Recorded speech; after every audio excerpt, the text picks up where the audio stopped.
L'air était lourd, silencieux. La poussière tournoyait autour de l'asphalte fissuré. Ce n'était pas une station-service ordinaire. C'était un cimetière de rêves oubliés, englouti par le vide immense du désert.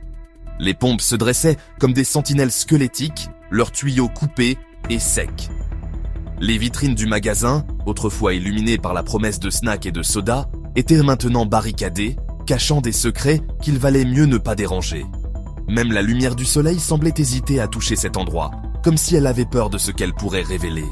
C'était un lieu où le temps s'était arrêté et où les ténèbres murmuraient dans le vent. Quoi que vous fassiez, n'entrez pas. La voix du vieil homme, rauque comme du gravier, résonnait dans mes oreilles.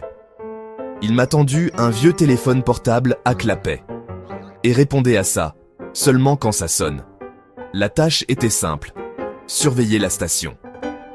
Aucun visiteur, aucune exception. Restez jusqu'au lever du soleil, puis partez. Ne posez pas de questions. La paix était trop belle pour être vraie, surtout pour un travail si banal. Mais le désespoir avait le don de faire taire la raison. Alors que le soleil plongeait sous l'horizon, peignant le ciel de teintes orange sang et violet foncé, un frisson me parcourut l'échine. J'étais seul.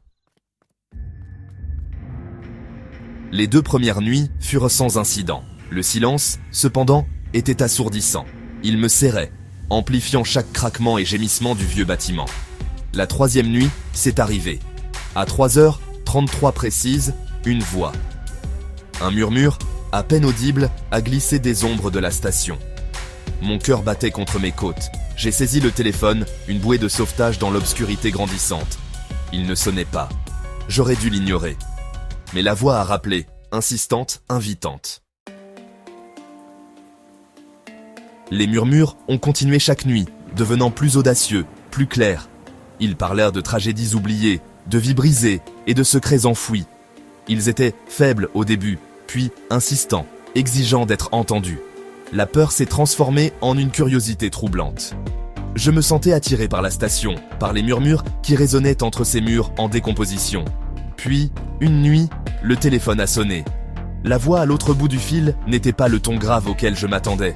Cette voix était différente, empreinte de panique. « N'écoute pas !» siffla-t-elle. « Ne crois pas ! Cours !»